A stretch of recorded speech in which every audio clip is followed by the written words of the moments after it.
Les ministres des Affaires étrangères Mali, Burkina, Niger vont se rencontrer ce 17 mai 2024 à Niamey au Niger. La famille, il y a des très bonnes nouvelles. Ça ne va pas plaire à certaines personnes, les ennemis des pays de l'AES. Ça ne va pas les plaire du tout, la famille. Écoutez très bien. On dit, ces 3 ministres des Affaires étrangères vont se rencontrer à Niamey ce 17 mai 2024 pour examiner des textes et soumettre aux 3 présidents des pays du Sahel. Ça veut dire le colonel Assimi Goïta, le capitaine Ibrahim Traoré et aussi Abdourahmane Tchani. Ils vont examiner des textes et soumettre à ces présidents. Et qu'est-ce qu'ils vont dire dans ces textes? Écoutez très bien, on dit...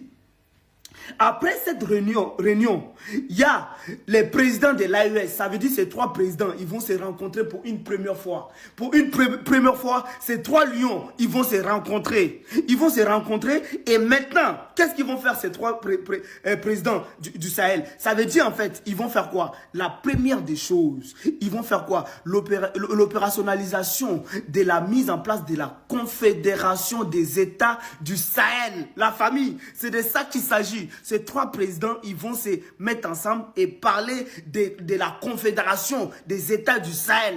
Et après, la deuxième position, c'est ça qui va faire mal aux voisins.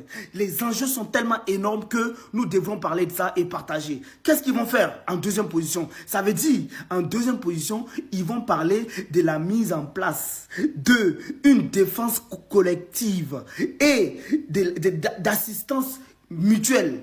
La mise en place d'une défense collective et d'assistance mutuelle. Je vous répète encore, la mise en place d'une défense collective et d'assistance mutuelle. Ça veut dire ces 3 pays, ce qu'on attendait là, ça va être une réalité. Ça veut dire ces 3 pays vont avoir une armée commune. Ça veut dire, oh là, c'est trop. Et là, moi, je suis content pour ça. Pourquoi? Là, comme ça, si le président béninois qui est en train de créer des taureaux à la frontière pour attaquer le Bénin, automatiquement, notre armée de l'AES va partir botter les culs. Et puis, ils vont les foutre dehors. On a vu des vidéos, on sait tous que ce n'est pas des Béninois.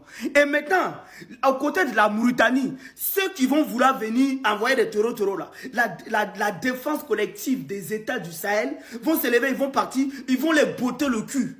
C'est de ça qu'il s'agit. Maintenant, on va utiliser les thèmes qu'il faut. Et maintenant, de l'autre côté, chez la Wubiland, où il y a les Wubis qui sont renversés, qui créent des Wubis pour venir nous attaquer là. Ça veut dire, de côté de la Côte d'Ivoire, les taureaux qu'ils organisent pour rentrer au Burkina Faso pour nous attaquer, l'armée de l'AES va partir les botter le cul. C'est de ça qu'il s'agit. La famille, ça c'est une très bonne nouvelle. Je pense que vous devrez partager ça pour que les ennemis de l'AES voient ce que nous sommes en train de faire. Parce que, comme on dit, ça va faire mal à quelqu'un, mais nous, on s'en fout. Nous, on est là seulement pour réaliser. Les États du Sahel, ils parlent et ils réalisent.